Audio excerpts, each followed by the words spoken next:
So guys, today's the day where we got something really special cooking up. And by cooking up, I mean its previous generation, the Galaxy Note 7. Oh my god, I just gave it away. But anyways, the Galaxy Note 7 literally caught on fire. And if you had marshmallows and some more stuff, well, it didn't make a bad grill for your food, right? But anyways, this is the corrected.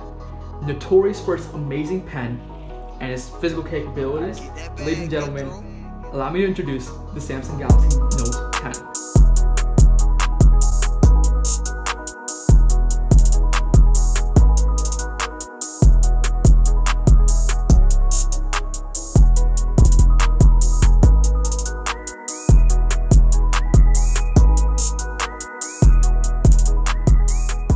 Okay, quick tech talk session. So there are actually two Galaxy Notes, but isn't there supposed to be only one flagship Galaxy Note device?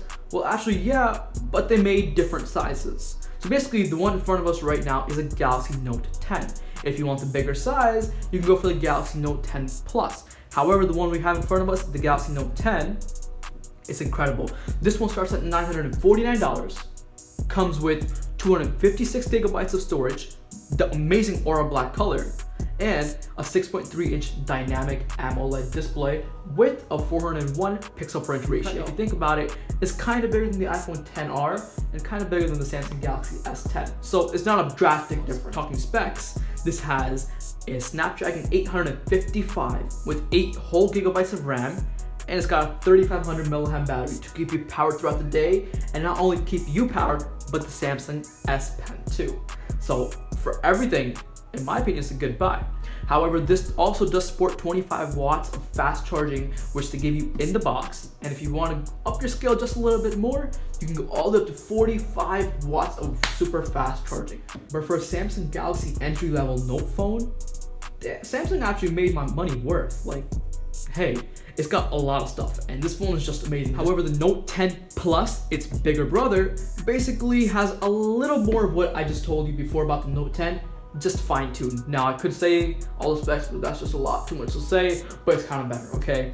Now, these two Galaxy Note devices are incredible for anyone who needs this for work or school. So basically, if you're one of those people who literally need this phone for like multitasking, having dual screen apps open with a pen, with the best camera, you want the best battery life, you want the best connectivity, this phone is the one for you, or the Galaxy Note 10 Plus. But like, the phone's amazing display, its battery life, its capabilities, and especially the pen set this phone apart from any other phone in the phone industry in the United States of America. So this phone, honestly, from my side, it's amazing. It's 10 out of 10. The phone itself has such a premium feel. Like, the minute I took it out of the box, it was wow. Before this phone, I had the Samsung Galaxy S10.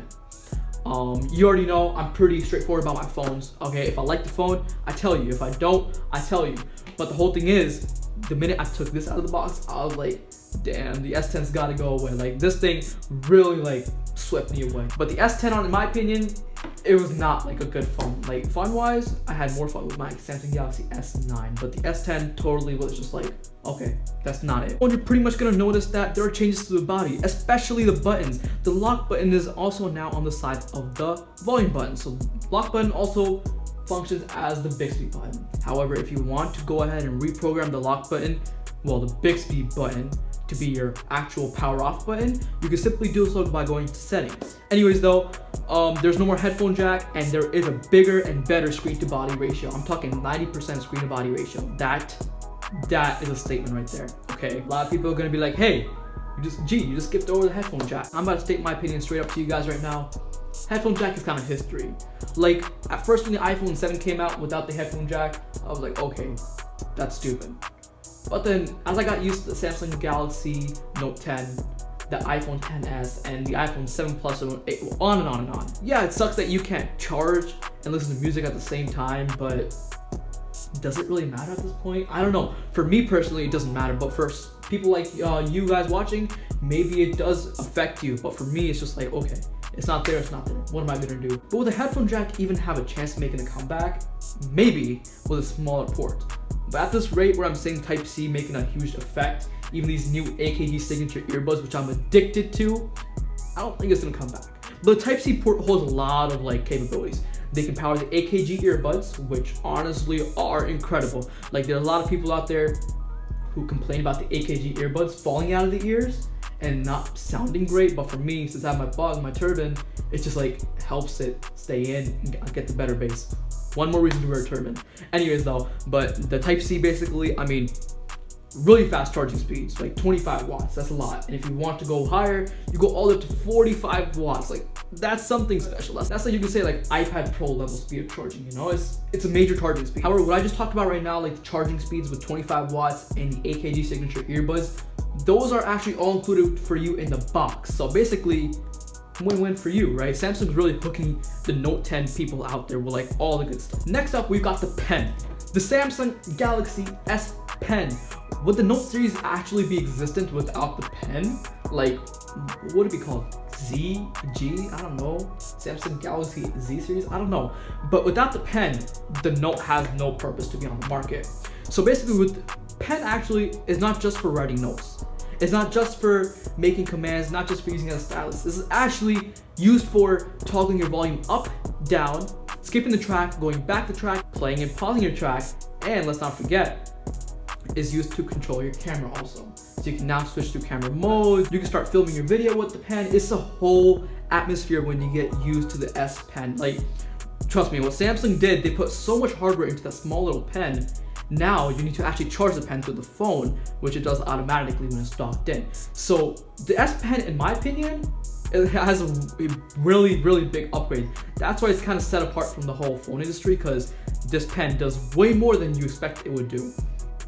Also now, if you're taking notes with the Samsung Notes app, for example, let's just say you're writing, okay? You're writing the notes or grocery list, whatever you want to do. And now you gotta convert it into text. You're not gonna be typing it up again, no. You just convert your handwriting into text by a simple click. That, my friend, is a neat feature, which basically is just like, okay, Samsung's doing something. Samsung's on its way. And now, since I was talking briefly about the camera actually is one of the best parts on the Samsung Galaxy Note 10. So basically now you have HDR10 plus video, you have portrait mode video, and yes man, that exists. Live focus video exists now. And now you also have super steady with the Galaxy Note 10 video, which is honestly the best. Like, looking at the results of that thing, it's low-key pretty fire, like, not gonna lie. And now also, let's not forget the zoom in camera feature. The Galaxy Note 10 has a sensor to basically just get the audio in the video frame, which is amazing. Now moving on to the selfie camera, you got a huge upgrade. From 8 megapixels, it is now 10 megapixels, and you can also zoom in or out. Last but not least, before I skip over the best thing that I saw on the Galaxy Note 10, you now have the AR drawing feature. Pretty much, you can go ahead and, you know, just draw on the walls over here. You can do a lot of things. It's low-key an experience. So at this point, did Samsung phones beat Apple? Of course, they always beat Apple. But are Samsung phones Apple phones just yet? I'm really proud to say that they kind of are. So basically, if you have a Windows 10 computer, you can hook up your phone to your computer through your Phone app on Microsoft Store. Once that is set up, you can get notifications there, you can send incoming and outgoing messages, and you can access your pictures without having to actually wire your phone to your computer. It's all wireless. So just like iMessages and iCloud photos, it's pretty much Samsung getting there. Note to Apple, if Samsung and Microsoft actually start collabing more like this, they're probably gonna take you over. Just remember that. But other than that, like, this phone's got a lot of cool things such as 5G capability if you want to upgrade that model. But 5G, honestly, it's not worth right now. It's not everywhere. But 5G, honestly, it's gonna take a lot of time to come in. But as soon as it does, I'm gonna make a video on it. Anyways, guys, this has been G with the Technical Theory with a hands-on review of the Galaxy Note 10.